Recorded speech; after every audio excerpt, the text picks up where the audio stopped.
गोपीजन बल्लभा गिरिवरधारी जय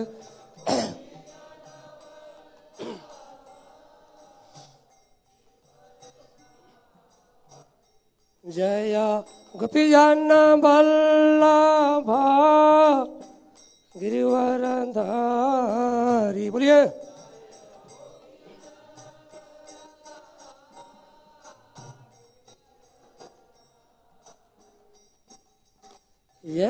यशोदानंदन प्रजन रंजन जस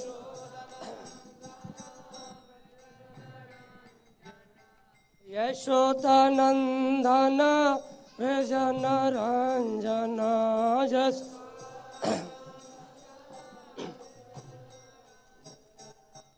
जमुना तीरा वनचारी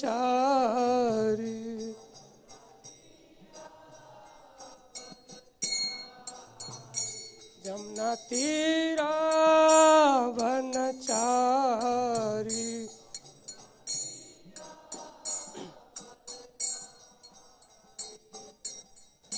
जय राधा माधव कुंज बिहारी जय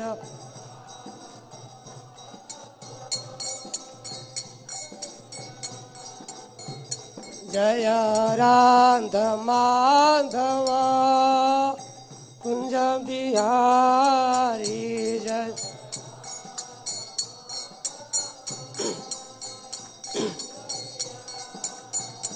जय गोपीजन बल्लभा गिरिवरधारी जय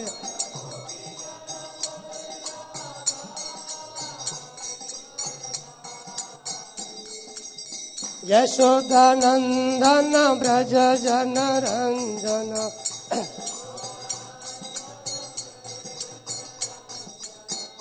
जमुना तीरा वनचारी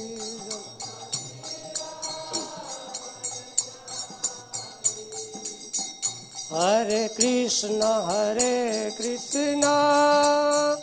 कृष्ण कृष्ण हरे हरे हरे राम राम राम हरे हरे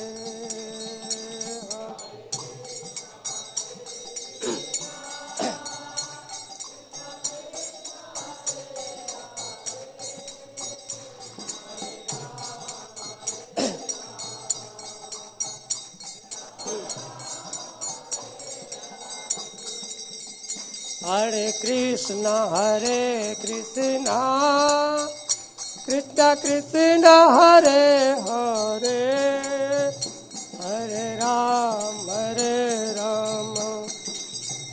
राम राम हरे हरे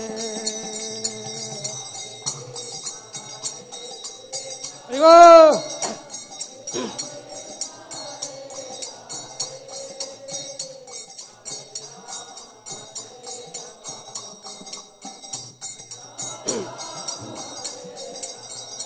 जय राधा पार्षठी राधा पार्षठी राधे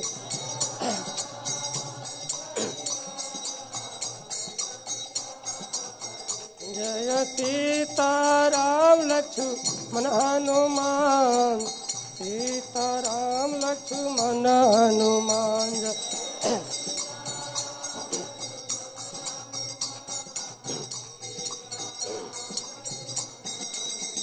जय गौरानिताय गौरानिताय गौरानिताय जय गौरानिताय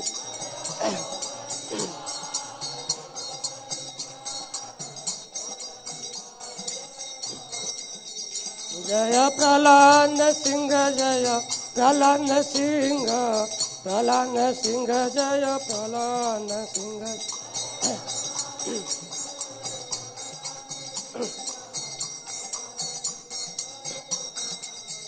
जय जय प्रभुपाद प्रभुपाद प्रभुपाद प्रभुपाद जय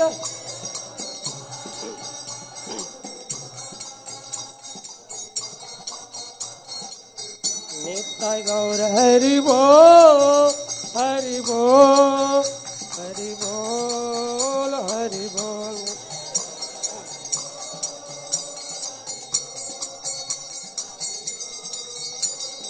हरि बोल। जय ओम परमहंस प्रविकाचार्य अष्टोत्तर अवेशरारविंद भक्ति वेदांत स्वामी शिला प्रभुपाद की, इस्कॉन फाउंडराचार्य जगत गुरु शिला प्रभुपाद की, अनंत कोटि वैष्णव वृंद की, नमाचार्य दास ठाकुर की। प्रेम से कहो जय श्री कृष्ण चैतन्य प्रभु नित्यानंद श्री अद्वैत गदाधर श्रीवासादि गौर भक्त वृंद की, गौर परमानंदे हरि हरि।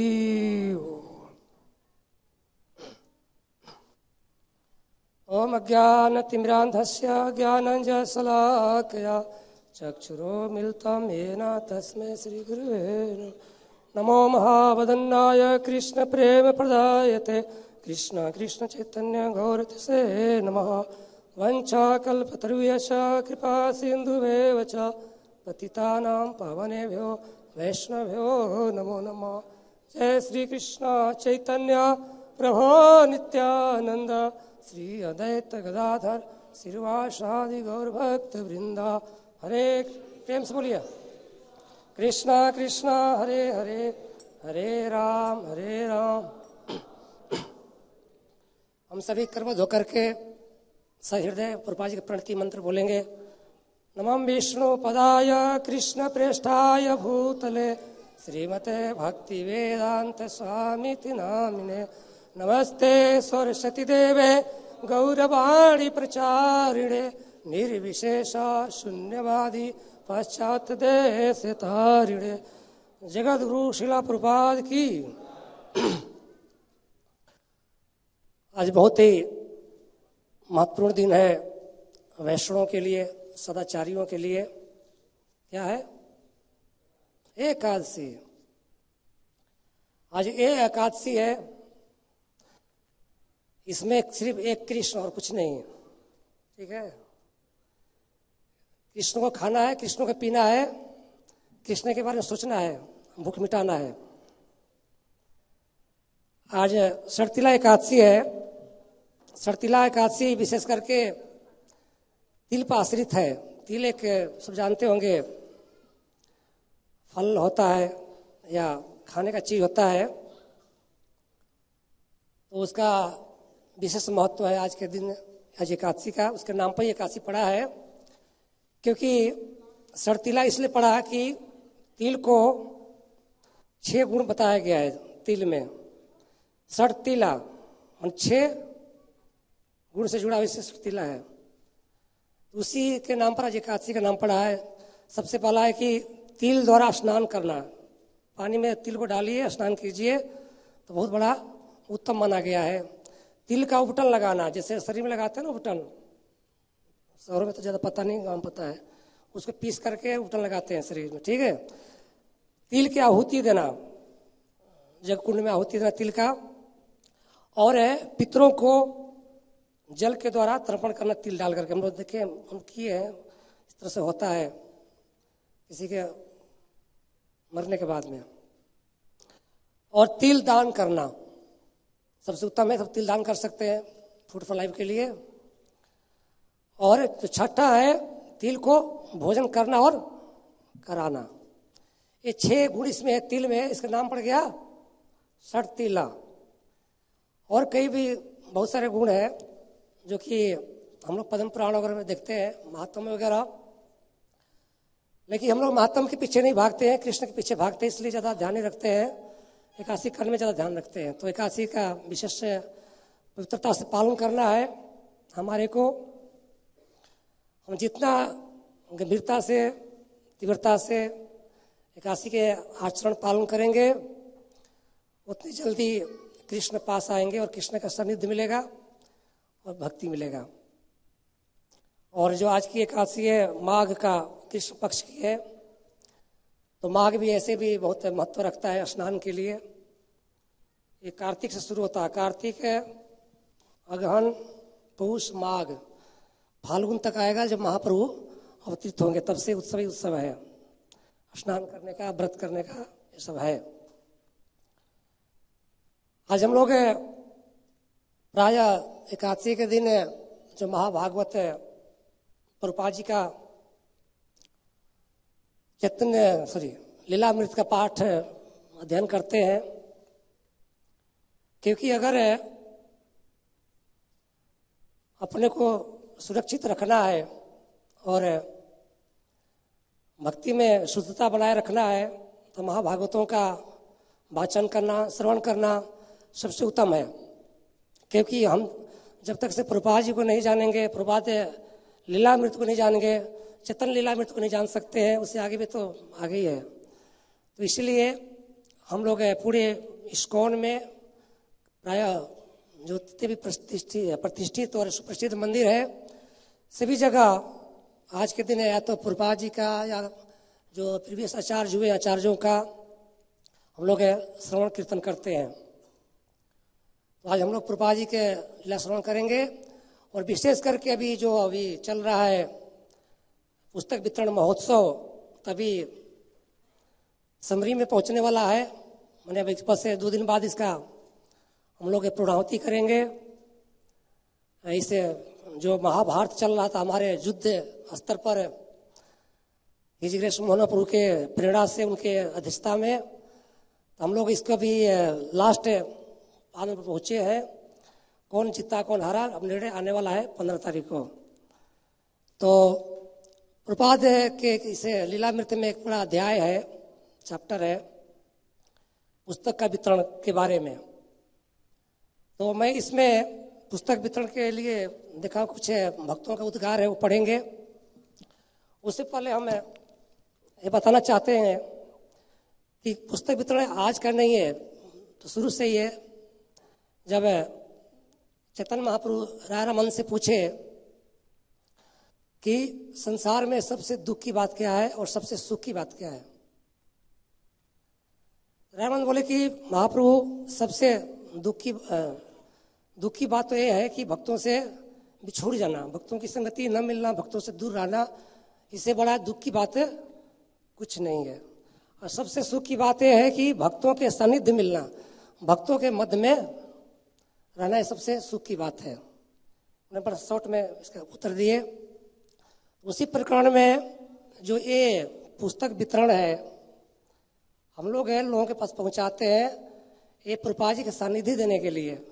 जिसके घर में पुस्तक जाएगा उसको क्या मिलेगा? प्रभुपाद जी के संग मिलेगा, उसको सुख मिलेगा, ठीक है ना।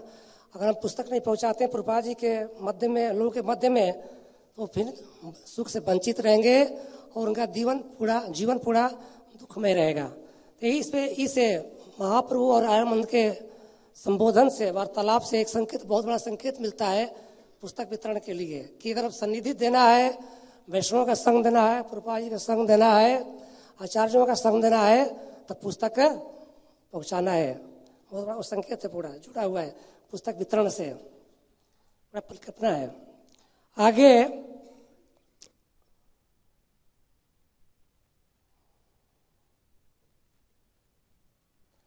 एक उदाहरण दिया गया, बहुत सुंदर है। पुस्तक वितरण से बहुत से लोग बोलते हैं कि लोग किताब पढ़ते नहीं है, देने से फायदा क्या है रखा है। तो एक बड़ा अच्छा उदाहरण दिया गया है कि जिस प्रकार से जो कृषक होता है, कृषि करता है तो बीज डालता है, तो प्राय सिर्फ बीज नहीं उगते हैं, कुछ बीज रह जाते हैं बिना उगे हुए भी, ठीक है ना। लेकिन जो बीज उगता है तो फल देता ही है, लेकिन फिर भी कृषक लगा रहता है। तो ऐसा नहीं है कि हम जो बीज फैला रहे हैं, जो पुस्तक वितरण कर रहे हैं, जन जन में जा करके लोगों को दे रहे हैं, तो वो जो व्यक्ति पढ़ेगा वो एक पौधा भक्ति रूपी, माने भक्त रूपी पौधा में तैयार हो जाएगा। जो नहीं पढ़ेगा रह जाएगा। तो ये नहीं सोचना है हमको, जिस प्रकार से कृषक बीज लगाता है खेतों में उपज के लिए, संपन्नता, सुखी होने के लिए, उसी प्रकार से लोगों को संपन्न होने के लिए, सुखी होने के, सुरक्षित होने के लिए वितरण करना है।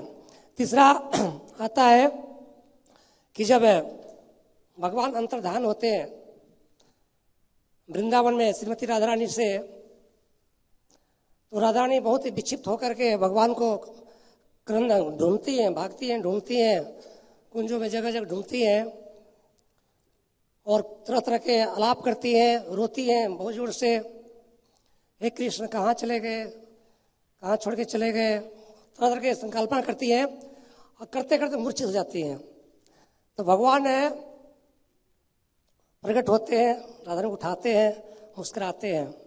तो राधा रानी भगवान से बोलते हैं कि आपने बहुत मुझे दुखी किया, अब मुझे वरदान दीजिए। तो 3 वरदान मांगती हैं श्रीमती राधा रानी, भगवान से वचन मांगती, वरदान नहीं वचन मांगती कि वचन दीजिए कि अब कभी भी ब्रजवासियों से दूर नहीं होंगे आप, जितने जो ब्रज में वास करने वाले लोग हैं इनसे आप दूर नहीं होंगे, हमेशा इनके मध्य में आप रहेंगे। 3 वरदान मांगती है हमसे, वर मांगती है, वचन मांगती है कि हमेशा आप भक्तों के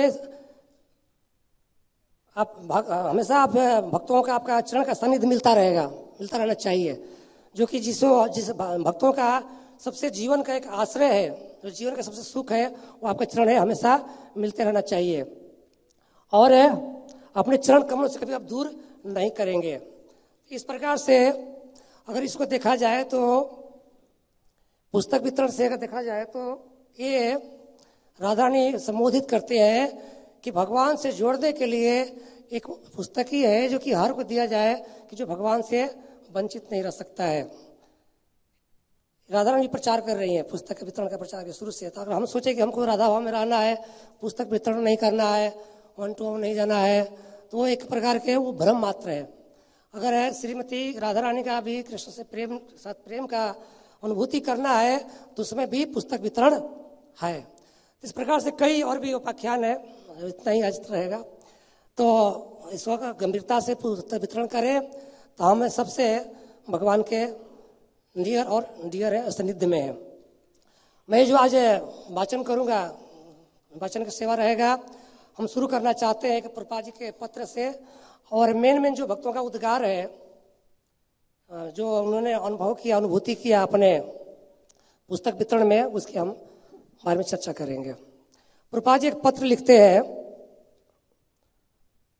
मैं कभी सोच भी नहीं सकता था कि हमारा इतना सारा साहित्य बांट पाना संभव हो सकेगा। अतः मैं समझता हूं कि वह केवल कृष्ण की कृपा है जो उनके नाम पर तुम लोगों द्वारा निष्ठापूर्वक किए गए कार्य के कारण प्राप्त हुई है। वस्तुतः यही मेरी सफलता का रहस्य है, इसलिए नहीं कि स्वयं मैंने कोई आश्चर्यजनक कार्य किया है, वरन इसलिए कि जो मेरे सहायता कर रहे हैं वे सत्यनिष्ठ हैं। उन्होंने अपना कार्य किया है।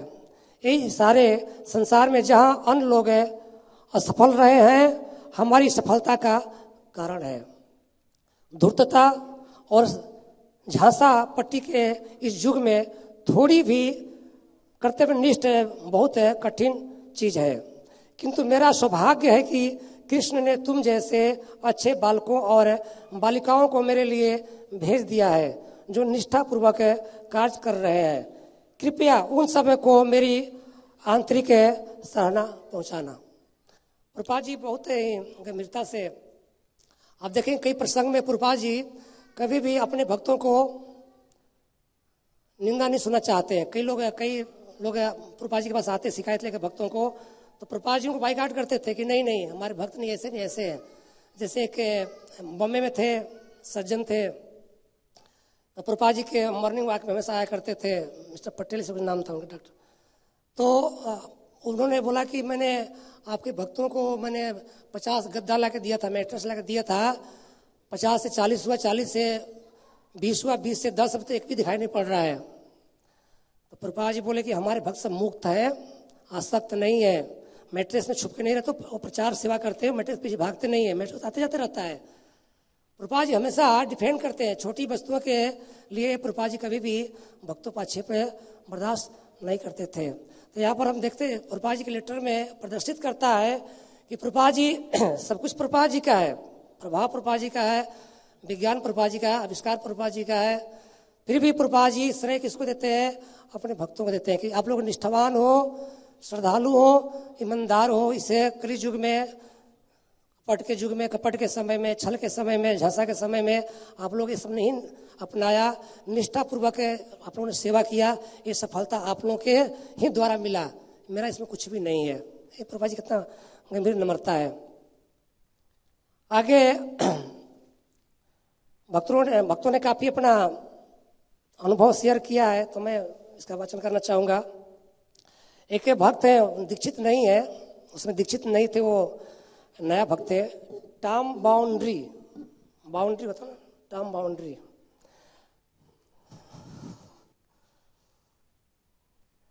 मैं प्रतिदिन कीर्तन दल के साथ जाने लगा। तब धीरे धीरे मैं बिक्री केंद्रों में छोटी पुस्तकें बेचने के लिए कीर्तन दल से अलग होने लगा। एक दिन मैं वापस आ गया और ब्रह्मचारियों में से एक ब्रह्मचारी सार्वभौम ने मेरी आलोचना की। उसने पूछा कि मैंने बड़ी पुस्तकें कितनी बेची है। मैंने कहा मैंने एक भी नहीं बेची है। ये भक्ति मंदार था बेचारा, झूठ नहीं बोला। हम तो झूठ बोल देते, बहुत बच के आया। वह बोला तुम्हारे साथ कितनी पुस्तकें लाए थे। मैंने कहा मेरे पास लाने के लिए एक भी पुस्तक नहीं थी। उसने कहा तब तुम माया में हो, तुम एक भी बड़ी पुस्तक नहीं लाए तो तुम उन्हें बेचने की आशा कैसे कर सकते हो।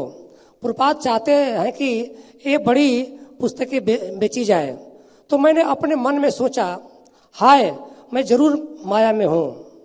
मैंने कहा तुम इन पुस्तकों को कैसे बेचते हो। उसने कहा तुम प्रभुपाद से प्रार्थना करो, वे ही तुम पर कृपा करते हैं। तो मैंने सोचा हाँ यह ठीक है, कृष्ण भावनामृत में हर चीज ऐसे ही काम करती है। मैं अपने घर गया, मैंने इस बारे में सोचा और प्रभुपाद से प्रार्थना की कि मैं इन बड़ी पुस्तकों को बेच सकूं। मैं पूरी संध्या प्रार्थना करता रहा और तब मैंने आराम किया। सवेरे मैं उठा और यही बात मेरे मन में समाई रही। तब मैंने छोटी पुस्तकें वाले अपने थैले में एक बड़ी पुस्तक है टीचिंग्स ऑफ लॉर्ड चैतन्य, भगवान चैतन्य के उपदेशामृत रख ली। लेकिन ये छोटी पुस्तकें बेचने की धुन में मैं बड़ी पुस्तक के बारे में भूल गया। एकाएक महिला मेरे पास आई और बोली वह बड़ी पुस्तक क्या है जिसे अपने यहाँ रखा है। उसने मेरे थैले में बताई, याद दिलाई, वो बड़ी पुस्तक पड़ी है, दीजिए। तब मुझे प्रभुपाद की और अपनी प्रार्थनाओं की याद आई और मैंने कहा वह टीचिंग्स ऑफ लॉर्ड चैतन्य है। मैंने उसे पुस्तक दे दी और उसने मुझे $3 दिए। जब मैं मंदिर वापस गया तो मैंने भक्तों को बताया कि किस प्रकार प्रभुपाद ने एक पुस्तक बेची। देखिए भक्त जब भी अधीर होते हैं, माने क्या बोलते हैं उसको, निराश होते हैं, तो प्रभुपाद जी को याद करते हैं तो ये सफलता मिलती है। कभी भी हमको स्मार्टनेस नहीं दिखानी चाहिए अपनी कि मैं 30 मार खा हूँ तो मैं तो पार कर लूँगा, ऐसा नहीं है। जब तक से गुरु के आश्रय नहीं लेंगे आध्यात्मिक कार्य में सफलता कहीं नहीं मिलती है किसी प्रकार से। एक एग्जाम्पल है, एक भक्त ने एग्जाम्पल है प्रस्तुत करता है कि मैं दिन भर प्रार्थना किया, रात में किया, सुबह उठने प्रभुपाद की प्रार्थना किया। फिर एक किताब है, मीडियम किताब में आता है टीचिंग्स ऑफ लॉर्ड चैतन्य, वो मैंने अपने बैग में डाल लिया। बाकी छोटी छोटी किताबें थी, लेकिन मैं छोटी किताब बेचने में लग गया कि जल्दी बिकेगा। लेकिन उस लेडी ने बोली को क्या कौन सी किताब रखी हो अंदर में थैले में, तो मैंने निकाल के उसको दिया। तो किताब मैंने नहीं बेचा, किसने बेचा? प्रभुपाद जी ने बेचा। ये है कृष्ण भावना भावित का परिणाम है। एक डिवोटी है जगत धात्री देवी दासी माता जी है। मेरी पहली सेवा मंदिर के सफाई करनी थी।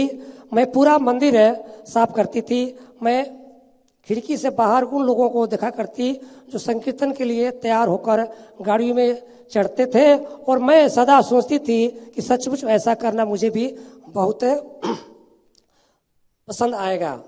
अंत में अपने मंदिर में 2 यात्रा दल बनाए गए, एक पुरुषों का दूसरा महिलाओं का। और ग्रीष्म ऋतु में हम वाशिंगटन स्टेट के मेले में पुस्तकें बांटने गए। पुरुषों और महिलाओं में प्रतिद्वंदता रहती कि अधिक पुस्तकें कौन बांटता है। बगैर प्रतिद्वंदता के कुछ होता नहीं है, इसीलिए जरूरी है। अभी हमारे जो भक्त हैं पुस्तक बांटने जा रहे थे, उधर जाते थे, ना भटके माताएं और पुरुष जी जो बाहर रहते हैं, गृहस्था भक्ता, तो बता रहे थे अपनी अनुभूति कि हम लोग प्राय स्टेशन पर जाते थे। एक श्रुति प्रिया माता जी है, तो हम लोग इस पर स्टेशन पर नहीं गए, हम लोग नया खोज किए। तो नया खोज किए कि जितने भी बड़े बड़े अपार्टमेंट बना है एनसीआर में, साहिबाबाद में, गाजियाबाद में, कौशाम्बी में, तो हम लोग अपार्टमेंट में गए तो वहाँ पर कई लोग तो बड़े स्वागत किए, प्रेम से, आई आप लोग कहाँ से आए हो? तो हमने कौन से आए? तो अच्छा क्या लाए हो? तो किताब भागवत गीता लाए। तो दीजिए, हम तो ढूंढ ही रहे थे गीता। तो कई लोग ऐसे स्वागत किए, खुद लिए, अपने मित्रों के लिए, और कुछ लोग स्वागत नहीं भी किए, गेट के अंदर घुसने दिए, गेट के अंदर घुसने निकाल के बाहर कर दिए। एक तो व्यक्ति ऐसा मिला है कि उसने फोन कर दिया पुलिस वालों को कि देखो तो कुछ दल आया हुआ है, कुछ लोग आए हुए हैं, पता ना कौन लोग हैं। पहले प्रधान को फोन किया, सोसाइटी का प्रधान होता है ना, प्रधान को फोन किया, फिर प्रधान आगे फोन किया, फिर लोगों ने इकट्ठे होकर के फिर समझाए नहीं ये तो इस प्रकार से प्रतिक्रियाएं जो आती हैं भक्तों को, कितना एक अनुभूति का चीज़ है और कितना रिलेशन का चीज़ है, कितने आनंद आता है इस चीज़ में। मैंने अगर लोग स्वागत करते हैं, बुलाते हैं, प्रेम से कुछ अर्पण करते हैं, किताबें लेते हैं तो बहुत सुख मिलता है, लाइक स्वर की तरह सुख मिलता है। लोग तिरस्कृत करते हैं तो उसमें भी सुख मिलता है, फिर उसमें भगवान याद आते हैं। आगे के डिवोटी है, उनका नाम है सूर नाम है। मैं कृष्ण भावनामृत आंदोलन में सिएटल में 1973 में सम्मिलित हुआ और मुझे पहले ही दिन पुस्तक के वितरण के लिए भेज दिया गया। लॉस एंजलिस में हमें हमेशा उन पत्रों के बारे में खबर मिलती रहती जो प्रपाद यहाँ भेजते थे। हम जो भी सुनते उसके केंद्र में प्रपाद की यही इच्छा रहती कि उनकी पुस्तकें खूब वितरित की जाए। यह सुनकर ही इच्छुक संकीर्तन दल में बाहर जाने की इच्छा करने लगे और संकीर्तन दल का भाग बनना चाहने लगे। हम प्रपाद की पुस्तकों को वितरित करने वाली सेना के सैनिक बनना चाहते थे।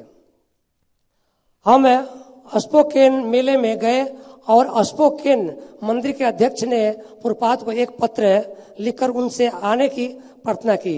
मैं अपने पुस्तक वितरण के परिणाम के बारे में उन्हें बताया। तब प्रपाद से हमें उत्तर मिला कि वे नहीं आ सकते, किंतु भक्तों को मेले में जाकर उनकी ओर से प्रचार करना चाहिए।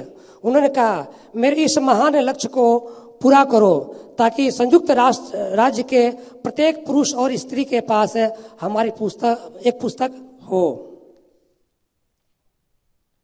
आगे के प्रघोष जानते होंगे। हम सांता बारबरा कैलिफोर्निया में पुस्तक वितरण कर रहे थे। उस क्षेत्र में पहले भी कई बार कार्य हो चुका था और वहां के लोग सचमुच घमंडी थे। मैं कुछ ब्रह्मचारियों के साथ वहां गया और एक पूरे दिन में 7 घंटों के प्रयत्न के बाद केवल पुस्तक बेच पाया। भक्त के रूप में मेरे साथ ऐसा पहले कभी नहीं हुआ था। मैं बराबर लगा रहा और रुका नहीं, किंतु एक समय ऐसा आया कि मैं और आगे सहन नहीं कर सका। मैंने एक पुस्तक एक व्यक्ति को देने की कोशिश की और उसने बड़े घिनौने ढंग से मुझे उत्तर दिया। मैं कितनी सद्भावना से यह कर रहा था, लेकिन जब उसने ऐसा किया तो मुझ पर जैसे वज्रपात हो गया। मन में आया कि उस भले मानस को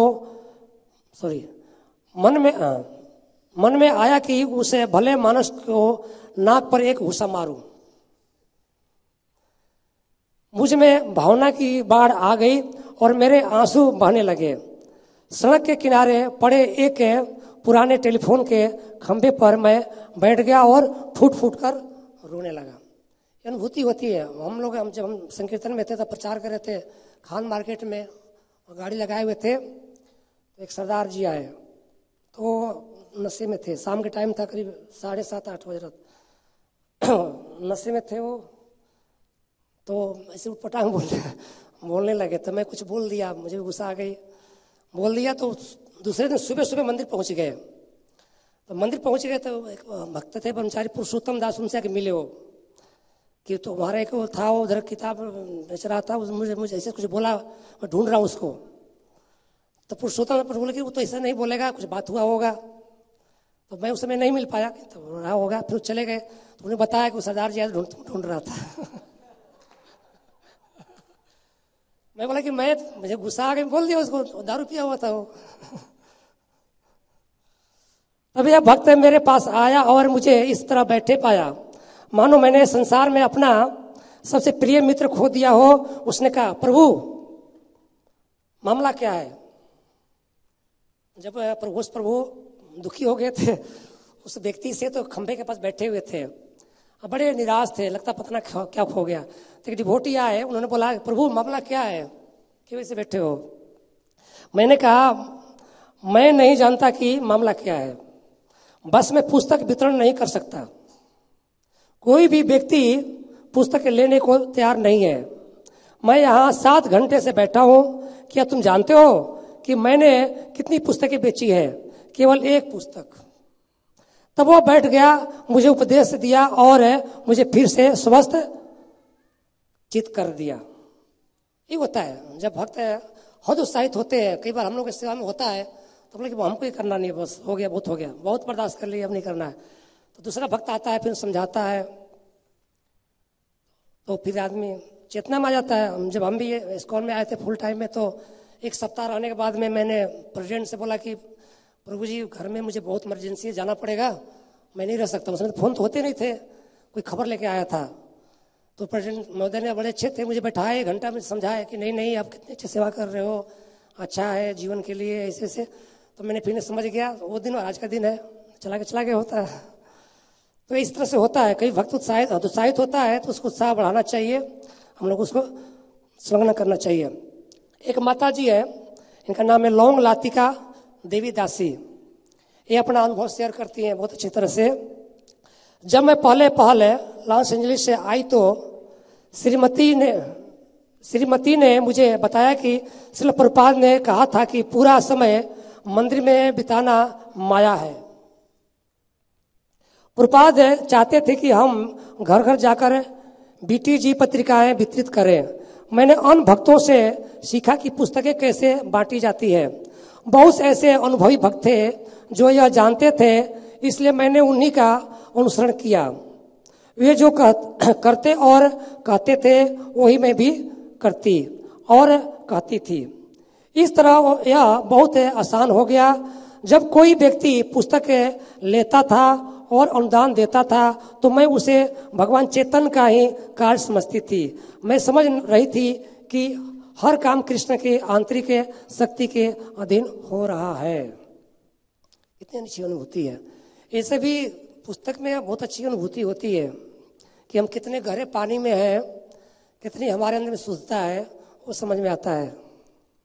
ऐसे तो हम अच्छे बने रहते हैं कि बहुत अच्छे स्मार्ट हैं, लेकिन जब पब्लिक से मिलते हैं प्रचार में, तो प्रचार का कितनी हमारे प्रभाव पड़ता है, कितने उसको हम खींच पाते हैं अपनी तरफ में, वो हमारी परीक्षा उसी समय होता है।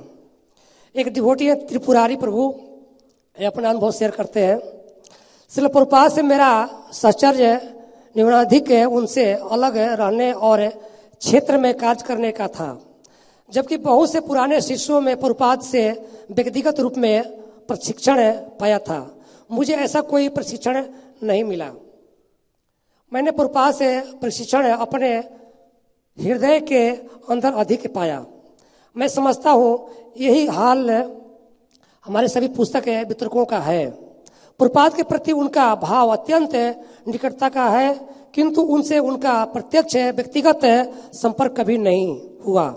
प्रभुपाद से उनकी निकटता और उन्हें भली भांति जानने का उनका भाव वस्तुतः प्रभुपाद के प्रति उनकी सेवा के कारण था, जिसे प्रभुपाद अपना जीवन और प्राण मानते थे, और वह सेवा है उनकी पुस्तकों का वितरण। एक समय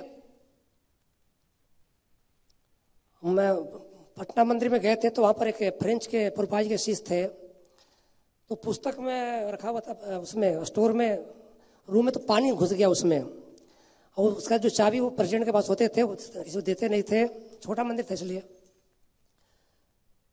तो उन्होंने क्या किया, जो डिवोटी फ्रेंच के थे उन्होंने ताला को तोड़ दिया, ताला को तोड़ के सब ठीक किया।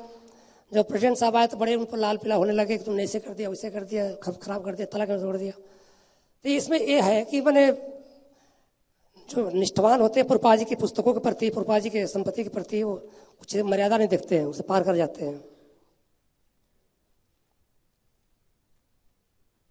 टाइम हो गया।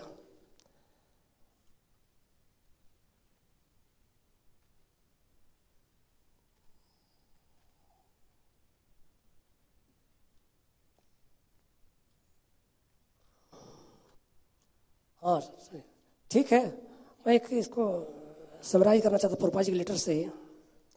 एक पुरपा जी के लेटर से मैं समराइज करना चाहते हैं, लेटर शुरू किए थे। इसमें पुरपा जी बड़े अच्छे संकेत देते हैं समझने के लिए। जो पुस्तकें हम वितरित करते हैं उनकी संख्या उतना महत्व नहीं रखती।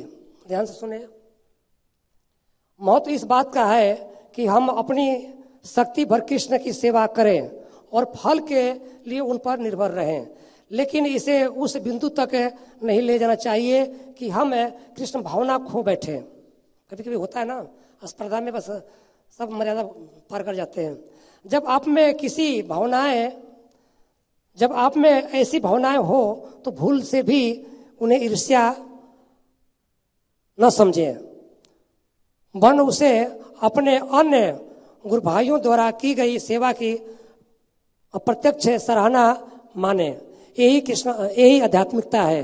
भौतिक संसार में जब कोई हमसे किसी बात में आगे बढ़ जाता है तो हम क्रोधित हो जाते हैं और उसे अवरुद्ध करने की कोशिश करते हैं, किंतु आध्यात्मिक जगत में यदि कोई हमसे बढ़कर सेवा करता है तो हम सोचते हैं, आहा उसने कितना अच्छा किया है, हमें उसके सेवा कार्य में मदद करनी चाहिए। ये पुरपा जी का समरी है लेटर।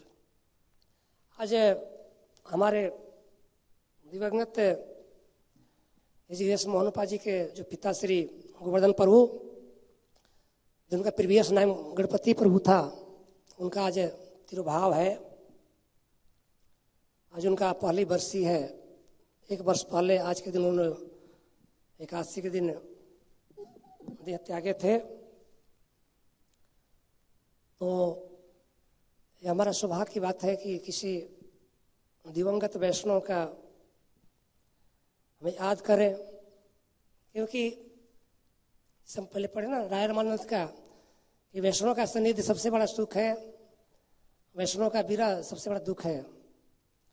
अगर नहीं हमारे मध्य में कोई है, नहीं वैष्णव है, तो उनका हमें स्मरण भी करते हैं तो उनकी सानिध्य मिलती है।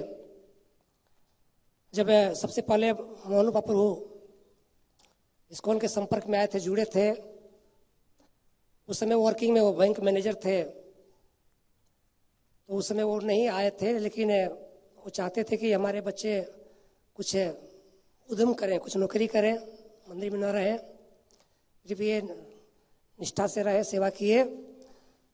फिर वो रिटायरमेंट के बाद में, अवकाश के बाद में, नौकरी के अवकाश के बाद में धीरे धीरे उनका भी रुझान आने लगा, वो जुड़ने लगे। प्रभु जी के जो माताश्री थी बहुत ही सात्विक स्त्री थी, हम देखे, उनका दर्शन किए, उनका तिरुभाव में भी गए थे, करोल बाग में रहते थे, बड़े पवित्र नारी थी, शुद्ध, उनका पहले तिरुभाव हो चुका था। तो फिर ये जो उनके जाने के बाद में अकेले हो गए, तो अपने बड़े लड़के और बहू के साथ में फिर मंदिर के सानिध्य में आ गए और ये मंदिर से जुड़ गए।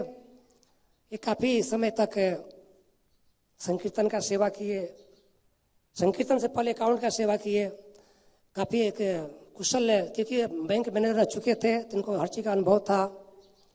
और सबसे जो लेटर ड्राफ्टिंग करते हैं ना, किसी भी क्षेत्र का, किसी भी IAS का हो चाहे किसी मंत्री का हो, बड़े अच्छे लेटर ड्राफ्टिंग करते थे, सभी उनसे ही कराया करते थे, हम भी कई बार कराए इस चीज़ के लिए, निवेदन के लिए। तो बड़े कुशल थे, कुशलता उनकी थी और बहुत मधुर ही, बोलने में मधुर है, चलने में मधुर, स्वभाव से मधुर। जो आप लोगों ने अगर एग्जाम्पल दिया तो गाय का दिया जा सकता है। जो गाय होती है सिर्फ दूध देती है, सींग नहीं मारती है कि ना। तो एक गाय के तरह थे, गौ के तरह थे, उपमा दिया जाता है समाज में, और बहुत सरल है। मित भोजी, मैंने उनका भाषण भी मीठा बोलने का था, कम खाने वाले, मुस्कुरा के जवाब देते थे और हर तरह से उन्होंने जीता था। एक बार उन्होंने मुझे बता रहे थे कि हम जब बैंक मैनेजर थे, वो प्राय इधर रहे, नॉर्थ इंडिया में रहे, साउथ के केरला से थे लेकिन ज़्यादा नॉर्थ इंडिया में रहे, उत्तर भारत में रहे, तो उनका ज़्यादा पोस्टिंग उत्तर प्रदेश में था, यूपी में था उनका। तो बोले कि बुलंद सरोवर में होते थे तो काफ़ी लोग आते थे मेरे पास में रिश्वत देने के लिए, ट्रैक्टर निकालने के लिए, भैंस निकालने के लिए, लोन लेने के लिए, भैंस के लिए, ट्रैक्टर के लिए। तो लोग हमको रिश्वत देना चाहते थे, जो भी उस समय रहा होगा। मैंने किसी से रिश्वत नहीं लेता था कि हमको रिश्वत नहीं चाहिए, मुझे डर लगता है रिश्वत लेने से, मैं रिश्वत नहीं लिया कभी भी।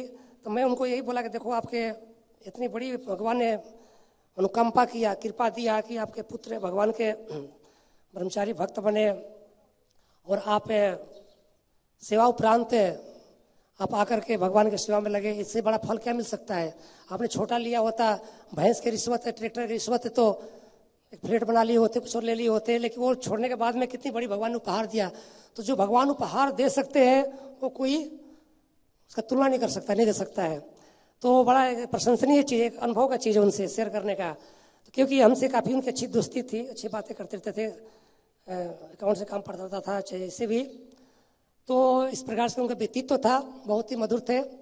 मैं उनके चरणों में वंदना करता हूँ कि जो भी मेरे द्वारा उनके प्रति अपराध बना होगा, सूक्ष्म रूप से, ग्रोथ से तो कभी नहीं बना, लेकिन सूक्ष्म से बना होगा, मन से कोई गलत भावनाएं उनके प्रति आई होगी तो मुझे वो क्षमा करें और सेवा का अधिकार दें। हरे कृष्ण। और कोई शेयर करना चाहता तो बोल सकता है उनके बारे में। पूर्वा जी का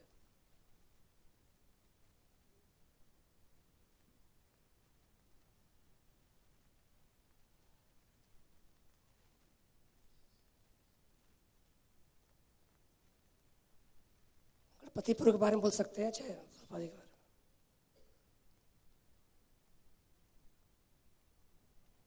ठीक है। जगत गुरु शिला प्रभुपाद की, प्रभुपाद लीला अमृत की।